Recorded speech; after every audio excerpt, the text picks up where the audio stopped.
There's a woman who has decided to start a Debtor's Revolt.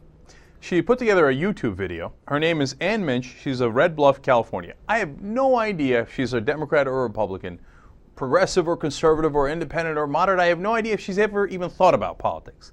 But she has captured the mood of a lot of people in the country. And the mood is, damn it, we're tired of getting hosed and no one sticking up for us. Her beef is with Bank of America. I'm going to let her tell her story here, and then let's come back and talk about it. This is half of what she put up on YouTube. Sacrifice in order to take a stand for what's right. Now, this is one of those times. And if I'm successful, this will be the proverbial first shot fired in American debtors' revolution against the usury and plunder perpetrated by the banking elite, the Federal Reserve, and the federal government. For 14 years, I've been a Bank of America customer. I've had 2 B of A credit cards, one of them paid off, another carrying a balance.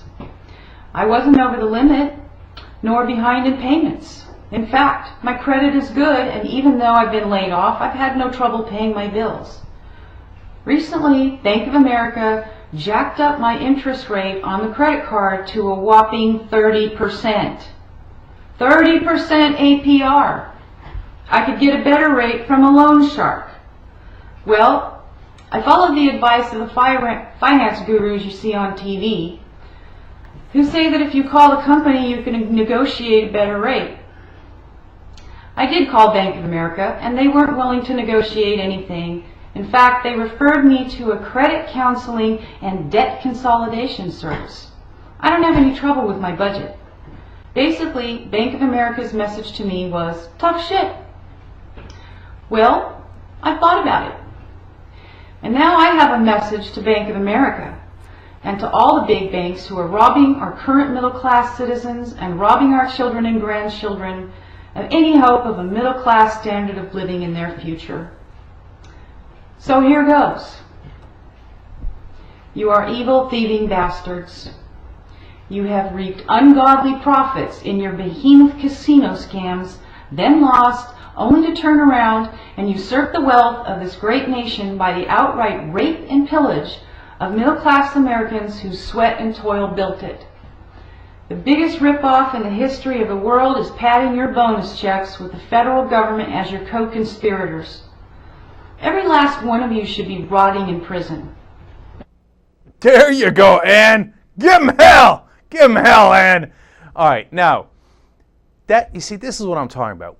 This is why we need the government as refs. If you don't have refs or umpires in a game, what do you have? You have anarchy, right? And a guy whoever could cheat, steal, lie the most is going to be the one who walks away with whatever prize you're competing for. In this case, we're competing for money, right? So the banks say, hey, you know what? Don't regulate us. Don't have any refs here. Don't worry. With less regulation, we promise the free market will figure itself out. Well, here's what they figured out. You know what? If we keep robbing Ann, the government ain't going to do anything about it. So she's been paying her bills. She's paid every single bill. Say, I don't care. I'm going to jack up your rate to 30% anyway. You know that when I was growing up, if you charge that, you were a loan shark. It was illegal, okay? Because the government said, hey, you know what? People can't pay back loans that are that usurious, that excessive, right? So there was rules against it. Now, the government encourages it. They say, oh, yeah, free market. Get rid of all the regulation. Get rid of all the rules. Let them run amok. Who cares if the average American is playing by the rules? Let the banks hose them. Why? Because the banks pay the politicians. Now, that's why as I was watching this, I was like, oh, please, Ann, don't be a Republican. I don't know what she is, but please don't. Why? Not because I care about Republicans or Democrats, and I think Democrats, at least half of them, do the same thing. No, it's because the Republican politicians, to the man, say no, or the answer to the banks robbing you is more robbery. Okay, less refs, less regulation. Don't look at what the banks are doing. Trust them. And that's crazy. This is how we got into this mess in the first place, by trusting the bankers to do the right thing. No, it's called a profit motive. And I'm not blaming them for it. I get it. That's how capitalism works to some degree. You go for a profit. That's why we need refs to say, hey, you can't do that. That's outside of the bounds. Now, the other thing that she was exactly right about is the casino scams. Because right now, they're allowed to do this, and it's a technical term, and so I know it's annoying to talk about, but naked CDSs, credit default swaps, it hurts the head, right? But what they are is simply bets when a bank doesn't own the loan or the mortgage or any of the underlying asset. They go up and they make bets with one another. Hey, you think that mortgage is going to work out? Man, I don't think it'll work out. Well, I think it's going to work out. Let's bet $100 million on it. That's what a naked CDS is.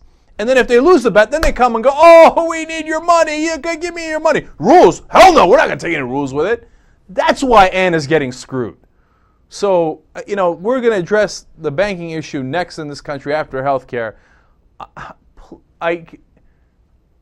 I desperately want the people of America to understand what's actually happening, okay?